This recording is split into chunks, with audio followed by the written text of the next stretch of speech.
Hello students, welcome eight दीक्षांत edutech. मैं Deepak Sharma sir, आप लोग का मैथ्स टीचर, और मैं आप लोग को पढ़ाऊंगा क्लास 8 लेवल का जो हमारा टॉपिक है रेशनल नंबर्स। ठीक है, आप ऑलरेडी क्लास 7 में रेशनल नंबर के बारे में पढ़े हुए हैं। ठीक है, क्या क्या पढ़ा है आपने इस क्लास 7 में?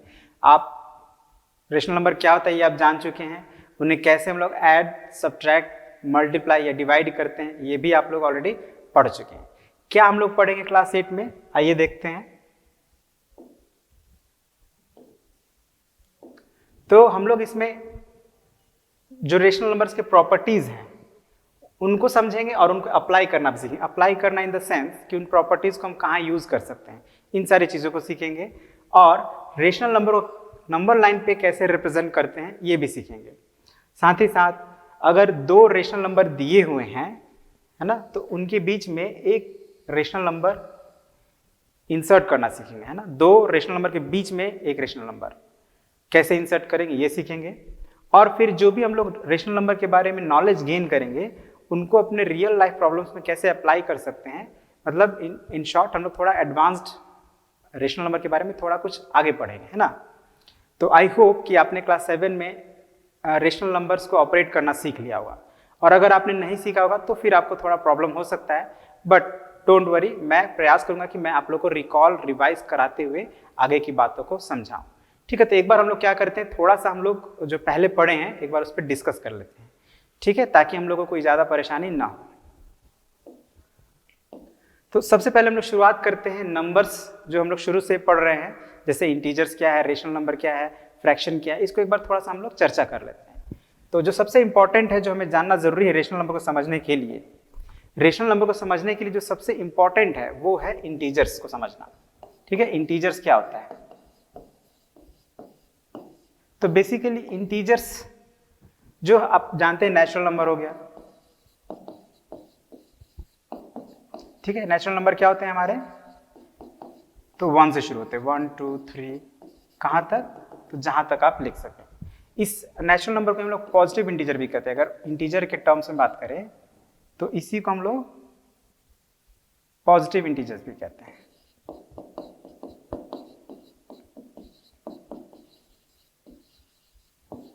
ठीक है, और होल नंबर, अब होल नंबर जब इसमें 0 इंक्लूड हो जाता है तो उसी को हम लोग होल नंबर कहते हैं। तो होल नंबर में नेचुरल नंबर ऑलरेडी आता है, तो इसमें हम लोग सिर्फ 0 की बात करेंगे। ठीक है ना, 0 हो गया, मतलब पहला तो नेचुरल नंबर जिसको हम लोग पॉजिटिव इंटीजर भी कहते हैं, दूसरा 0, और तीसरा निगेटिव नंबर्स या निगेटिव इंटीजर्स।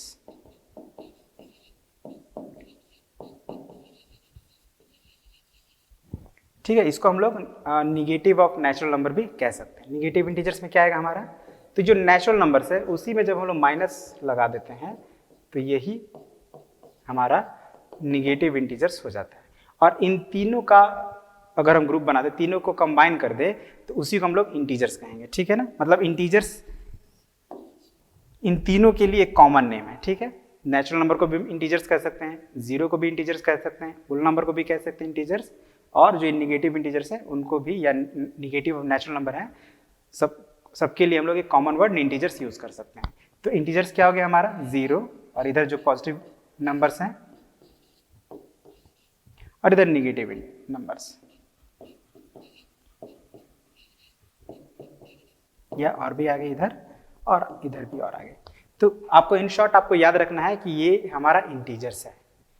ठीक है, अब हम लोग समझते हैं कि रेशनल नंबर क्या है, या एक चीज और समझ लेते हैं, फ्रैक्शन क्या है। ठीक है, क्योंकि दोनों को मिलाकर ही रेशनल नंबर होता है। तो फ्रैक्शन आप पढ़ोगे क्लास लोअर क्लासेस में 3 4 5 में कि a part of a whole is known as fraction, is known as a fraction.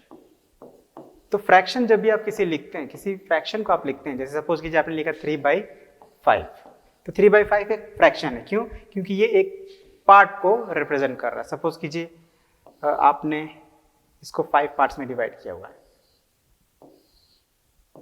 ठीक है, कोई एक ऑब्जेक्ट है, इसको आपने 5 पार्ट में डिवाइड किया गया है, और इसमें से 3 पार्ट को आप क्या करते हैं, आप डिनोट करना चाहते हैं as a number form, in a number form. तो आप क्या इसको डिनोट करेंगे? 3/5। तो 3/5 क्या है? एक फ्रैक्शन है जो ये होल के कुछ पार्ट को रिप्रेजेंट कर रहा है, पूरे होल को रिप्रेजेंट नहीं कर रहा है, उसके एक पार्ट को रिप्रेजेंट कर रहा है, इसलिए हम लोग इसको फ्रैक्शन बोलते हैं। और आप देखते हैं जब भी फ्रैक्शन लिखा जाता है तो a/b के फॉर्म में लिखा जाता है, p/q के फॉर्म में लिखा जाता है, और हमेशा जो ऊपर वाला नंबर होता है उसको हम लोग न्यूमरेटर कहते हैं और नीचे वाले नंबर को डिनोमिनेटर कहते हैं। ये बात आपने पढ़ा हुआ है ऑलरेडी। और नीचे क्या होता है? डिनोमिनेटर। डिनोमिनेटर क्या रिप्रेजेंट करता है? तो total number of parts of the whole. जैसे ये एक होल बॉक्स है सपोज करिए, अब इसको हमने कितने पार्ट में डिवाइड किया? 5 पार्ट्स में, तो इसीलिए हम लोग उसको एज ए डिनोमिनेटर रिप्रेजेंट करेंगे और वो इस लाइन के नीचे हम लोग हमेशा लिखेंगे। और न्यूमरेटर क्या होता है? तो वो ये रिप्रेजेंट करता है कितने पार्ट्स की बात हो रही है। तो यहाँ पे सिर्फ 3 पार्ट्स की बात हो रही है, तो ये 3 पार्ट्स क्या कहलाएंगे? 3, तो मतलब एज ए न्यूमरेटर रिप्रेजेंट किया जाएगा इस फ्रैक्शन में। अगर हम इस जो दो मतलब अनशेडेड पार्ट है, अगर इसकी बात करें तो इसको हम लोग क्या लिखेंगे? 2/5 के। इसका मतलब हम ये कह सकते हैं कि इस होल का 2/5 पार्ट अनशेडेड है और 3/5 पार्ट शेडेड है। तो ये होता है फ्रैक्शन। अब फ्रैक्शन भी 3 तरह के होते हैं, प्रॉपर फ्रैक्शन, इम्प्रॉपर फ्रैक्शन और मिक्स फ्रैक्शन। अभी हम लोग उतना डिटेल में बात नहीं करेंगे क्योंकि हम लोग पहले भी अच्छे से पढ़े हुए हैं, लेकिन ये कैसे रिलेटेड है हमारे रेशनल नंबर से, इसी को हम लोग को समझना है। तो इसको हम लोग जब रेशनल नंबर समझेंगे तो समझ में आ जाएगा। ओके, तो क्लास 7 में आपको बताया गया कि रेशनल नंबर क्या होता है कि if A number is in the form of p/q, ध्यान दीजिएगा p/q, जैसे आपने फ्रैक्शन को लिखा था 3/5, तो वो एक फ्रैक्शन था। तो क्या p/q को हम लोग फ्रैक्शन कह सकते हैं? बिल्कुल कह सकते हैं, लेकिन ऐसा नहीं है कि सभी फ्रैक्शन ही रेशनल नंबर होंगे, है ना। ये अब बात आपको समझना है यहाँ पे, ठीक है ना। p/q एक फ्रैक्शन हो सकता है, लेकिन जरूर नहीं कि वो फ्रैक्शन ही रेशनल नंबर होगा, ठीक है। तो क्या हमने पढ़ा कि अगर कोई भी नंबर है जो p/q के फॉर्म में है, जहां p और q क्या होने चाहिए? इंटीजर्स होने चाहिए। इंटीजर्स क्या है? अभी हमने इस पर चर्चा किया था, ठीक है। तो इंटीजर्स में कोई भी इंटीजर्स हो सकता है, पॉजिटिव इंटीजर हो, निगेटिव इंटीजर हो या 0 हो, लेकिन एक कंडीशन है कि जो q है वो 0 नहीं हो सकता। मतलब जो डिनोमिनेटर है, जो नीचे वाला हिस्सा है, वो 0 नहीं हो सकता है। ऊपर वाला हिस्सा हो सकता है, p 0 हो सकता है, लेकिन q नहीं हो सकता है। तो किसी भी रेशनल नंबर को आइडेंटिफाई करने के लिए हमें इन 3 बातों पर ध्यान देना है। पहला कि वो p/q के फॉर्म में हो, दूसरा p और q दोनों इंटीजर्स हों, और तीसरा q 0 के बराबर नहीं हो। यहाँ पे q जो है हमारा डिनोमिनेटर है। इन 3 बातों पर अगर कोई नंबर मतलब 3 बातों को फॉलो करता है तो ही हम उस नंबर को रेशनल नंबर कह सकते हैं या कहेंगे। तो देखिए यहाँ पे एग्जाम्पल दिया हुआ है हमने, जैसे 2/3, 5/7। अगर आप ध्यान दें तो 2 और 3 में दोनों ही इंटीजर है, दोनों ही पॉजिटिव इंटीजर है। 5/7 दोनों ही इंटीजर है, दोनों ही पॉजिटिव इंटीजर है। यहाँ पे आप क्या देख रहे हैं? -15/4। ऊपर वाला जो है हमारा न्यूमरेटर निगेटिव इंटीजर है, नीचे वाला पॉजिटिव इंटीजर है, मतलब इंटीजर ही है, इसलिए ये भी एक फ्रैक्शन है। -2/5 -2/-5 दोनों ही निगेटिव इंटीजर हैं, लेकिन इंटीजर है इसलिए इसको भी हम लोग रेशनल नंबर कहेंगे। अब एक और एग्जांपल देते हैं हम लोग, जैसे सपोज कीजिए एक इंटीजर्स को ले लेते हैं 2। तो ये 2 रेशनल नंबर है या नहीं? अगर हम लोग इसके डेफिनेशन पर ध्यान दें तो पहला ही ये क्राइटेरिया को फॉलो नहीं करता है, ये p/q के फॉर्म में है ही नहीं। बट क्या ये रेशनल नंबर है या नहीं है? तो यहाँ पे एक ध्यान देने वाला बात है कि भले ही मैंने यहाँ पे लिखा है कि a number in the form of p/q, लेकिन यहाँ पे एक चीज और आप ऐड कर लीजिए कि अगर वो p/q के फॉर्म में नहीं है और उसको p/q के फॉर्म में एक्सप्रेस किया जा सकता है तो भी हम उसको रेशनल नंबर कह सकते हैं। जैसे ये 2 p/q के फॉर्म में नहीं है, लेकिन हम इसको ऐसे लिख सकते हैं 2/1, या हम इसको ऐसे भी लिख सकते हैं 4/2, और आपको पता है 4/2 का वैल्यू 2 होता है। तो ये p/q के फॉर्म में है नहीं, लेकिन ये कन्वर्ट हो गया, तो हम इसको भी रेशनल नंबर कहेंगे। और आप देख सकते हैं 2, 1 या 4, 2 इंटीजर्स ही हैं, नीचे 0 है नहीं, तो ये रेशनल नंबर है। मतलब आप ये कह सकते हैं कि जो इंटीजर्स आपने पढ़ा है वो भी रेशनल नंबर ही है ना। फ्रैक्शन को तो आप देख ही रहे हैं, वो p/q के फॉर्म में है, तो वो रेशनल नंबर है ही, लेकिन जो इंटीजर्स हैं उनको भी हम लोग रेशनल नंबर बोलेंगे। ओके, तो इस तरह से आप क्या पाए कि हमारा जो रेशनल नंबर है वो किन किन चीजों से मिलकर बना है? तो सभी नेचुरल नंबर, 0, नेगेटिव नंबर्स और फ्रैक्शंस, ये सभी तरह के अगर नंबर्स को हम कंबाइन कर दें या उनको मिलाकर अगर एक कॉमन नेम हम यूज करें तो उसके लिए हम लोग रेशनल नंबर यूज कर सकते हैं। ठीक है, अब अगर आप ध्यान दीजिए तो ये निगेटिव इंटीजर्स, जीरो और नेचुरल नंबर, ये तीनों का एक कॉमन नेम क्या दे सकते हैं हम लोग? इंटीजर्स दे सकते हैं, राइट। ये क्या है? इंटीजर्स हैं। तो हम कह सकते हैं कि जो रेशनल नंबर है हमारा वो बेसिकली दो तरह के नंबर्स का ग्रुप है, एक इंटीजर्स और दूसरा फ्रैक्शंस। देख सकते हैं आप यहाँ पे रेशनल नंबर हमारा जो है वो इंटीजर्स और फ्रैक्शंस का कंबाइंड ग्रुप का नाम है। ओके, तो आई होप अब आप समझ गए होंगे कि रेशनल नंबर क्या है। अब अगर हम लोग साइन के बेस पर, मतलब जो रेशनल नंबर है अगर उसमें निगेटिव साइन यूज हुआ है या पॉजिटिव साइन यूज हुआ है, तो उसके आधार पर अगर हम लोग कहें तो रेशनल नंबर हमारे दो तरह के होते हैं, एक पॉजिटिव रेशनल नंबर और एक निगेटिव रेशनल नंबर। तो कब हमारा रेशनल नंबर पॉजिटिव होगा और कब निगेटिव होगा, ये चीज हम लोग समझ लेते हैं। जैसे एग्जांपल समझते हैं, हमारा एक रेशनल नंबर है 2/3, ठीक है, p/q के फॉर्म में है, ऑब्वियसली एक रेशनल नंबर है।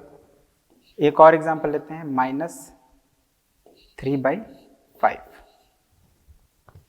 ठीक है। तो इन दोनों में अगर आप ध्यान देंगे तो ये जो है दोनों ही पॉजिटिव इंटीजर है, तो दोनों ही अगर पॉजिटिव हो तो उसको हम लोग पॉजिटिव रेशनल नंबर कहेंगे। लेकिन अगर एक भी निगेटिव हो तो वो फिर पॉजिटिव नहीं कहलाएगा। लेकिन अगर दोनों ही निगेटिव हो जाए, मतलब p भी निगेटिव इंटीजर हो, q भी निगेटिव इंटीजर हो, तो वो पॉजिटिव ही कहलाएगा, यानी वो पॉजिटिव हो जाता है। ठीक है, तो बात आपको याद रखना है कि कोई rational number positive rational number कब होगा, जब या तो दोनों ही p और q दोनों ही पॉजिटिव हो या दोनों ही निगेटिव हो, तभी वो पॉजिटिव रेशनल नंबर कहलाएगा। अब उसी तरह से निगेटिव रेशनल नंबर कब कहलाएगा, कि दोनों पॉजिटिव नहीं होने चाहिए, है ना, एक निगेटिव होना चाहिए। जैसे अगर यही 2 निगेटिव हो जाए और 3 पॉजिटिव रहे तो ये निगेटिव रेशनल नंबर बन जाएगा। ठीक है, या उसी तरह से इसमें दोनों ही निगेटिव था, अगर एक पॉजिटिव हो जाए ऊपर वाला और नीचे वाला निगेटिव रहे तो भी ये निगेटिव रेशनल नंबर ही कहलाएगा। ठीक है, समझ गए। पॉजिटिव रेशनल नंबर होने का कंडीशन क्या है, दोनों ही न्यूमरेटर और डिनोमिनेटर पॉजिटिव होने चाहिए या दोनों ही निगेटिव होने चाहिए। और निगेटिव रेशनल नंबर होने का कंडीशन क्या है, दोनों में से कोई एक निगेटिव होना चाहिए, या तो न्यूमरेटर निगेटिव हो या डिनोमिनेटर, दोनों निगेटिव नहीं होना चाहिए। ठीक है, तो ये एक छोटा सा पॉइंट था जो कि आप लोग ऑलरेडी पढ़े हुए हैं, बस हम लोग उसको एक बार रिकैप कर रहे हैं। और एक चीज थोड़ा ध्यान देना है आपको, ध्यान दीजिएगा कि इक्विवेलेंट रेशनल नंबर क्या होता है। ये भी बहुत ही इंपॉर्टेंट टॉपिक है, इसको एक बार समझ लेना बहुत जरूरी है। जैसे मैंने अभी आपको बताया 2, ठीक है, एक इंटीजर है, लेकिन जब हमने इसको p/q के फॉर्म में एक्सप्रेस किया तो ये हमारा जो वैल्यू सेम ही आ रहा है, तो इसको हम लोग कह सकते हैं इक्विवेलेंट रेशनल नंबर्स। ठीक है, या इसको हम लिख दिए ऐसे 4/2, तो भी इसका वैल्यू 2 ही आएगा, तो हम कह सकते हैं कि ये तीनों इक्विवेलेंट रेशनल नंबर्स हैं। अब ये इक्विवेलेंट रेशनल नंबर हमें मिलता कैसे है, कैसे मिलता है इक्विवेलेंट रेशनल? अगर आपको बोला जाए इक्विवेलेंट रेशनल नंबर फाइंड करिए 2/3 का, तो आप कैसे फाइंड करेंगे? तो आप क्या करेंगे, 2 और 3 दोनों में किसी एक इंटीजर से आप मल्टीप्लाई कर सकते हैं। जैसे आपने क्या किया, 2 में 5 से मल्टीप्लाई कर दिया, तो 3 में भी 5 से मल्टीप्लाई कर दीजिए, तो क्या हो जाएगा आपका ये 10/15। अब ये जो 10/15 ये भी एक रेशनल नंबर है, p/q के फॉर्म में है, 2/3 का क्या होगा, इक्विवेलेंट फ्रैक्शन होगा। ठीक है, तो ये सब बात आप ध्यान रखेंगे।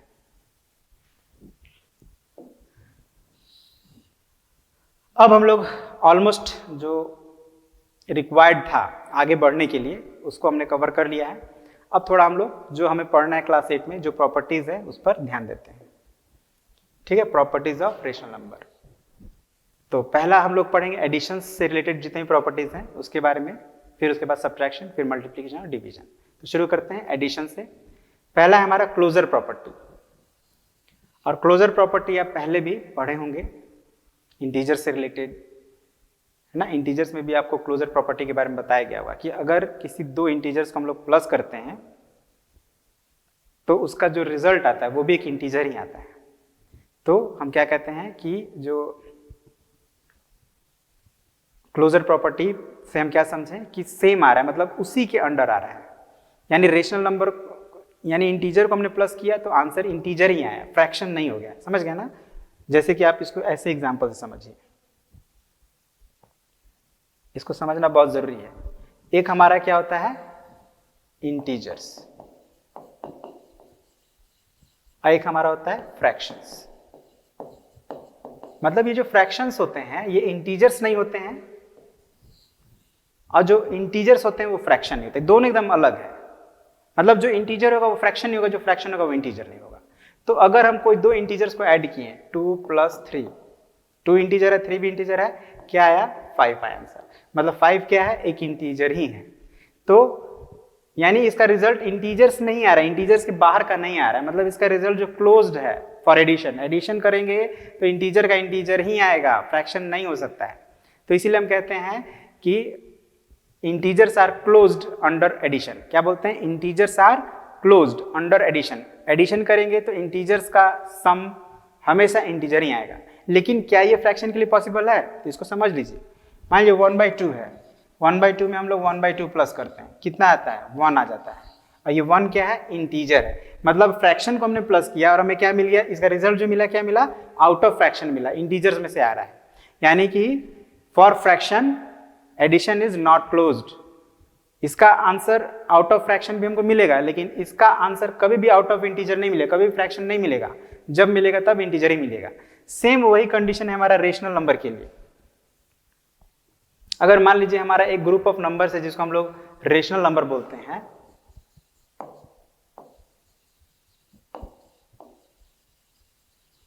ठीक है, तो एक ऐसा भी ग्रुप ऑफ नंबर होगा जो रेशनल नंबर नहीं होगा, नॉट रेशनल नंबर।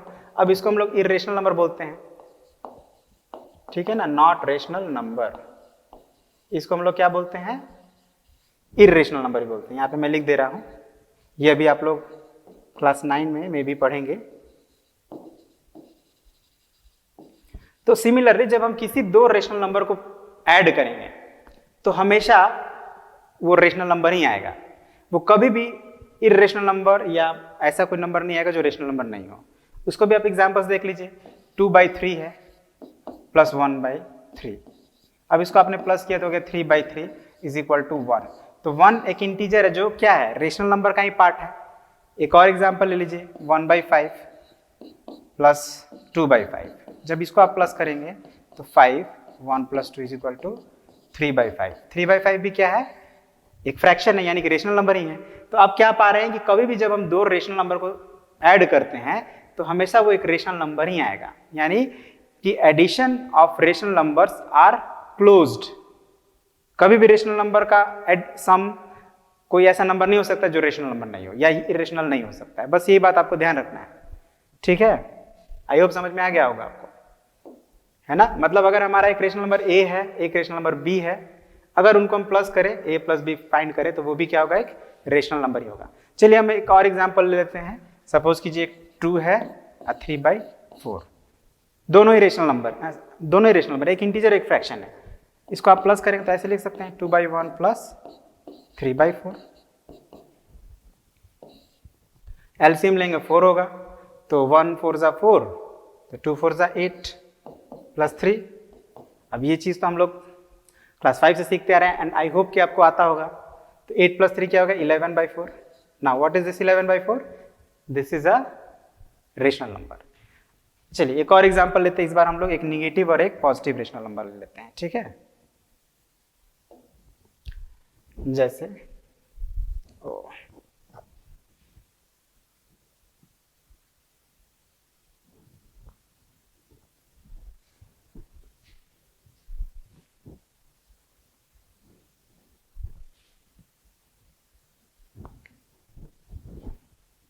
क्या किए हमने -1/3। ये क्या है एक निगेटिव रेशनल नंबर है। आई थिंक इतना में नहीं हटेगा, थोड़ा छोटा कर लेते हैं साइज। -1/3 ये एक निगेटिव रेशनल नंबर है, और 2/5 ये एक पॉजिटिव रेशनल नंबर है। अब इसको हम लोग प्लस करते हैं, देखते हैं क्या आता है। तो इसको आप ऐसे लिख सकते हैं -1/3 प्लस 2/5।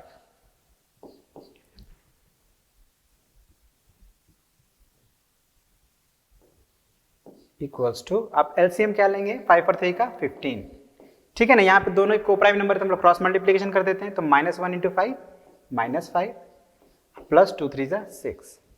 अब निगेटिव और पॉजिटिव है तो घटाएंगे तो क्या हो जाएगा 1। अब देखिए पॉजिटिव का एब्सोल्यूट वैल्यू ज्यादा है तो पॉजिटिव आंसर आएगा 1/15। क्या है ये आपका 1/15? एक रेशनल नंबर है। तो मतलब हर हाल में आप देख रहे हैं कि आप जब दो रेशनल नंबर को प्लस करते हैं तो रेशनल नंबर ही आता है। It means rational numbers are closed under addition. हाँ, ये प्रॉपर सेंटेंस होगा, इसको याद रखिएगा। Rational numbers are closed under addition. Rational number को जब आप ऐड करेंगे तो हमेशा रिजल्ट जो आएगा वो एक रेशनल नंबर ही आएगा। Next, commutative property. अब अगेन ये बहुत ही कॉमन प्रॉपर्टी है। आप लोग जब होल नंबर्स पढ़ रहे थे तो वहां भी आपने पढ़ा था, इंटीजर जब पढ़ रहे थे वहां भी पढ़ा था, अब रेशनल नंबर में पढ़ रहे हैं, ठीक है ना। यहाँ पे क्या है कि अगर दो रेशनल नंबर्स हैं उनको हम किसी भी ऑर्डर में प्लस करेंगे तो हमारा आंसर सेम आएगा, ठीक है।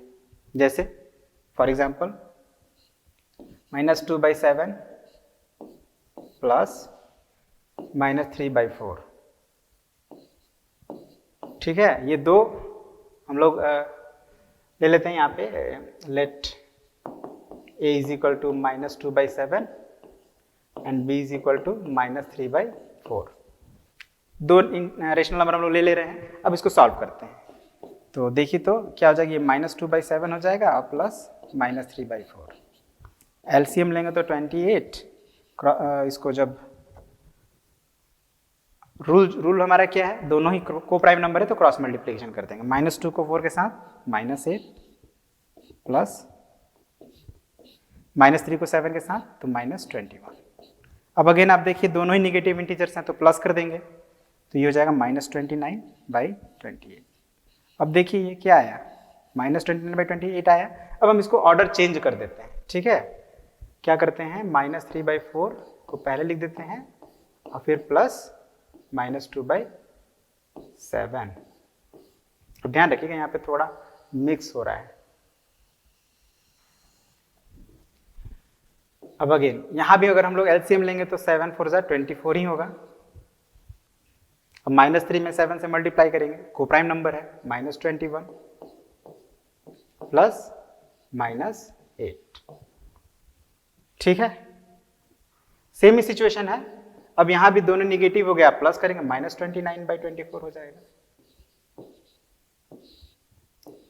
अब देखिए आप कंपेयर कर लीजिए, यहां भी आपको -29/28 आया था, यहां भी आपको सॉरी ये 24 मैंने लिख दिया, इट इज 28 ही आ रहा है ना।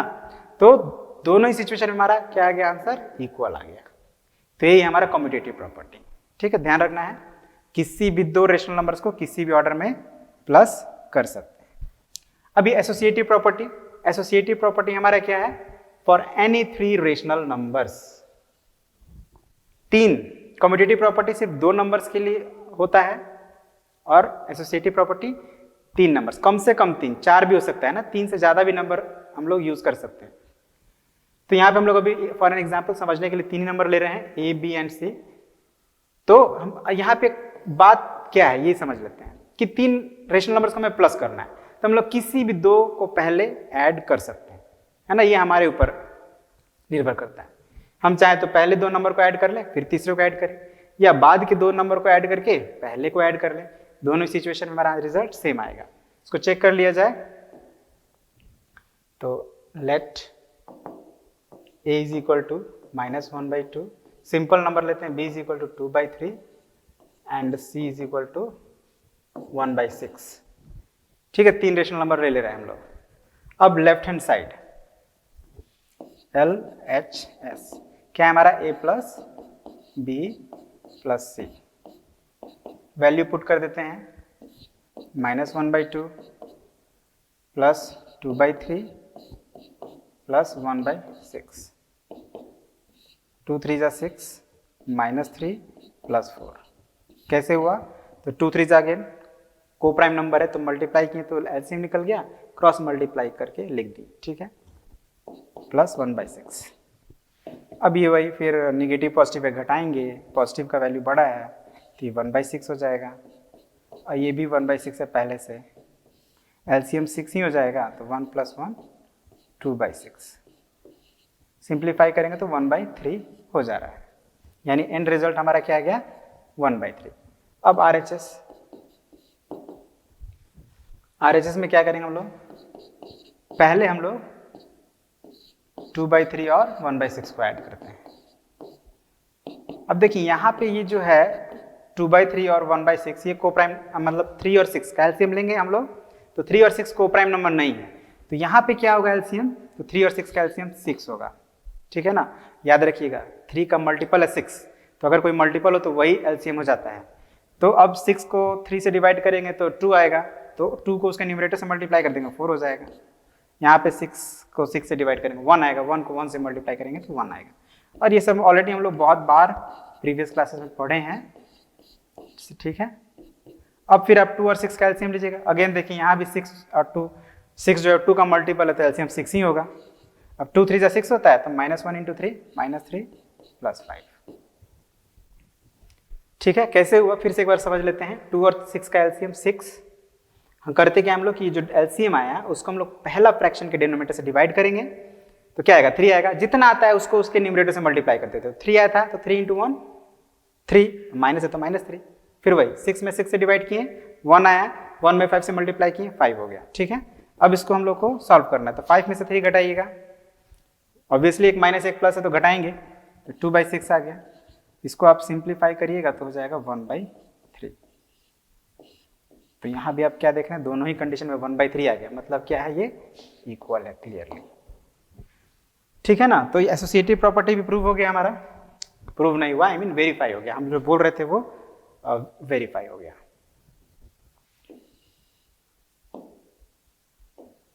अब है property of zero additive identity. अब ये इंटीजर्स में आपने पढ़ा होगा, ठीक है ना, कि अगर कोई इंटीजर्स है उसमें हम लोग 0 प्लस करते हैं तो रिजल्ट हमारा सेम आता है, एकदम एग्जैक्टली वही है। अगर कोई रेशनल नंबर है, लेट्स से 2/5, अब इसमें आप 0 प्लस कर दीजिए, तो 2/5 में 0 प्लस करिएगा तो कितना आएगा 2/5 ही आएगा, या 0 में आप a प्लस करिए, मतलब 0 में 2/5 प्लस करिए तो भी 2/5 आएगा, यानी आइडेंटिकल रिजल्ट आ रहा है, तो इसीलिए हम लोग इसको एडिटिव आइडेंटिटी कहते हैं, ठीक है ना। याद भी रखिएगा 0 is called additive identity for rational numbers. याद रखिएगा 0 जो है वो इंटीजर्स के लिए भी एडिटिव आइडेंटिटी है, होल नंबर्स के लिए भी एडिटिव आइडेंटिटी है, ठीक है ना, और रेशनल नंबर्स के लिए भी, मतलब सिर्फ रेशनल नंबर्स के लिए नहीं, इंटीजर्स के लिए भी है। अब इंटीजर्स में होल नंबर तो उसके अंडर ही आते हैं, ठीक है, और एक्चुअली इंटीजर्स रेशनल नंबर ही है तो ऑब्वियसली होगा। जो जो हमारा रेशनल नंबर होता है सबके लिए एडिटिव आइडेंटिटी 0। अब नेक्स्ट है negative of A number. Negative of A number मतलब कि रेशनल नंबर, तो जैसे जिससे हम लोग पढ़े थे एडिटिव इनवर्स के बारे में, जब इंटीजर्स पढ़ रहे थे पिछले क्लास में, तो हम लोग एडिटिव इनवर्स के बारे में पढ़े थे। सेम वही है यहाँ पे कि अगर कोई हमारा रेशनल नंबर a है और उसमें कोई दूसरा रेशनल नंबर हम लोग -a प्लस करते हैं और 0 आ जाता है, तो हम लोग a को क्या कहेंगे -a का एडिटिव इनवर्स, और -a को a का एडिटिव इनवर्स कहेंगे, एक दूसरे का एडिटिव इनवर्स कहेंगे। जैसे एग्जांपल ले लीजिए 2/3 है, इसमें हम लोग क्या किए -2/3 प्लस कर दिए, तो कितना आना चाहिए देखिए, 3 और 3 का एलसीएम 3 होगा और 2 प्लस -2, तो देखिए यहाँ पे 2 और -2, एक पॉजिटिव एक निगेटिव, तो घटाएंगे तो 2 में से 2 घटाएंगे तो कितना आ जाएगा 0 आ जाएगा, तो 0/3, और 0 में किसी भी नंबर से डिवाइड करते तो क्या आता है 0 ही आता है, मतलब इनको प्लस करने पर 0 आ गया, तो इसका मतलब क्या हुआ कि 2/3 का एडिटिव इनवर्स -2/3 और -2/3 का एडिटिव इनवर्स 2/3। बस यही बात आपको याद रखना है। इस तरह से अगर आपको कोई और एक एग्जांपल देते हैं,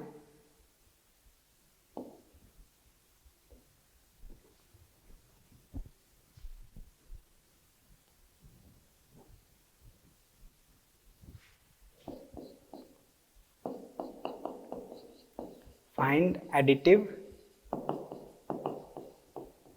इनवर्स ऑफ -4/11। -4/11 का एडिटिव इनवर्स क्या होगा, तो आंसर क्या हो जाएगा देखिए इसका, तो कोई भी नंबर है अगर उसका हमको एडिटिव इनवर्स निकालना है तो उसके पहले पहले माइनस लगा दीजिए उस नंबर को, या ऐसे कर लीजिए पहले उस नंबर को लिख दीजिए, किसका हम एडिटिव इनवर्स निकाल रहे हैं, -4/11 का, तो लिख दीजिए -4/11 और इसके पहले फिर -1 लगा दीजिए, ठीक है ना। तो अब देखिए -2 बार हो गया तो प्लस हो गया, यानी +4/11, यही आंसर हो गया, ठीक है। अगर बोला जाए कि आप 9/23 का एडिटिव इनवर्स बताइए, तो आप क्या करेंगे, इस नंबर को पहले लिख लेंगे फिर इसके पहले माइनस लगा देंगे, तो यहाँ पे एक ही माइनस है तो ये माइनस में ही रहेगा। मतलब आप क्या सीखें कि अगर कोई पॉजिटिव रेशनल नंबर है तो उसका एडिटिव इनवर्स निगेटिव होगा विथ सेम वैल्यू, और अगर कोई निगेटिव रेशनल नंबर है तो उसका एडिटिव इनवर्स पॉजिटिव होगा विथ सेम वैल्यू, मतलब 4/11 है तो 4/11 ही रहेगा, ठीक है। तो इससे एक कॉमन बात आप याद रखिएगा, ये याद रखना है आपको, the additive inverse of A is -a, ठीक है ना। ए में ए है तो माइनस है, जैसे यहाँ पे था ए तो इस ए में माइनस लगा दिए तो माइनस माइनस प्लस हो गया, ये माइनस नहीं है आपका ध्यान रखिएगा, ये है माइनस आपका, ठीक है। यहाँ पे भी माइनस हम लोग लगा दिए, यहाँ भी माइनस लगाए तो यहाँ तो माइनस माइनस प्लस हो गया, यहाँ पे एक ही था तो माइनस रह गया, ठीक है। तो आई होप आपको जो रेशनल नंबर के एडिशन के प्रॉपर्टी से रिलेटेड जितने भी प्रॉपर्टीज थे आपको समझ में आ गया होगा, और इसके बाद हम लोग सब्ट्रैक्शन से रिलेटेड जितने प्रॉपर्टीज है उसको समझेंगे, और उसके बाद कुछ हम लोग क्वेश्चंस को करेंगे, ऑलराइट।